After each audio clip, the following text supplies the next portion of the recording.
Friend నమస్తే. ఈ మధ్య కాలంలో గత 2, 3 రోజుల నుంచి సోషల్ మీడియాలో బాగా వైరల్ అవుతున్న న్యూస్ ఏదైనా ఉందంటే అది కోవా బన్.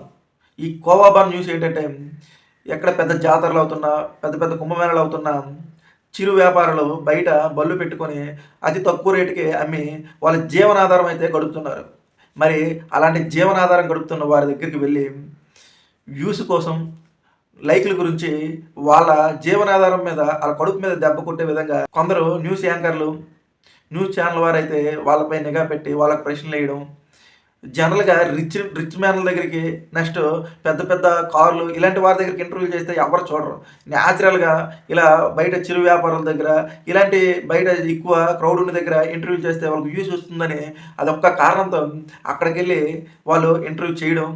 వాళ్ళ కడుపు మీద అయితే దెబ్బ కొట్టడం జరుగుతుంది. అలాగే రీసెంట్‌గా మేడారం జాతరలో అనుకుంటా ఒక కోవా బన్ అమ్మే అతని దగ్గరికెళ్ళి రూ. 10కి మీరు బన్ ఎలా ఇస్తారు? అంటే పెద్ద పెద్ద స్వీట్ షాపుల్లో ఉంటే పుల్లారెడ్డి ఇలాంటి పెద్ద పెద్ద స్వీట్ షాపుల్లో ఉంటే ఆ బన్ను మాక్సిమం వాళ్ళకి 20, 25 రూపీస్ వేస్తారు. ఇంత తక్కువ రేటుకి ఎలా ఇస్తారు? దీనికి ఎక్స్‌పైరీ డేట్ ఏంటి? ఇవన్నీ మాకు ఆరోగ్యం చెడిపోతుందని లేనిపోని ప్రశ్నలేసి వాళ్ళకైతే ఇబ్బంది పెడతాం. ఆ అన్న కూడా మీరెందుకు తినట్లేదంటే ఆ అన్న కూడా వాళ్ళ అందరి ముందు తిని చూపించారు. మీకు చెమటలు పడుతున్నాయి ఏంటి? అనుకోని లేనిపోని ప్రశ్నలేస్తే చెమటలు పట్టవా?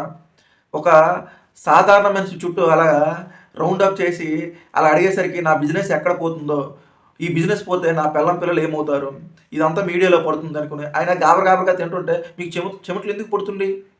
అని లేనిపోని ప్రశ్నలైతే ఆళ్ళకి అడగడం జరిగింది. వాళ్ళకి నిజంగా దమ్ము, ధైర్యం ఉంటే పెద్ద పెద్ద హోటళ్ళలో గాని, అలాగే పెద్ద పెద్ద రెస్టారెంట్‌లో గాని ఎళ్లి దమ్ముందా? ఎవ్వరికీ లేదు.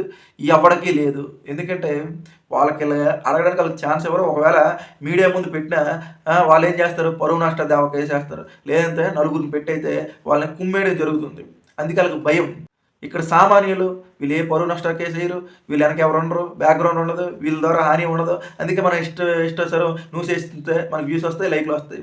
అంతేగాని దాని తర్వాత వాళ్ళకి ఎలాంటి ఎఫెక్ట్ వస్తుంది? పిల్లలు జీవనాధారం ఏంటి? మనం ఇలా మీడియా ముందు పెట్టేస్తున్నాం అనుకోని కొంచెమైనా సరే ఇంతి జ్ఞానం ఉందా? చదువుకున్నారా? లేకపోతే ఏం చేసి మరి మీడియా రంగంలోకెళ్లారో తెలీదు గానీ ఎంతసేపు ఈ చిరు వ్యాపారుల పైనే గానీ అలాగా హోటళ్ళంట, రెస్టారెంట్‌లంట ఆహ్, టన్నులు, కేజీలు కుళ్ళిపోయి మాసాన్ని ఆ డీప్ ఫ్రిడ్జ్‌లో పెట్టి మనకైతే మళ్ళీ ఫ్రై చేసి ఇస్తారు. ఆటిపైన ఏవి ఉండవు. ఏ ఎంక్వైరీలు ఉండవు. మీకు అంత దమ్ము ధైర్యం ఉంటే అవి పట్టి ఫుడ్ ఇన్స్‌పెక్టర్‌కెళ్ళి కంప్లెయింట్ చేయొచ్చు కదా! అంత దమ్ము లేదు. ఎప్పుడు మారుతుందో ఏంటో ఈ సమాజం.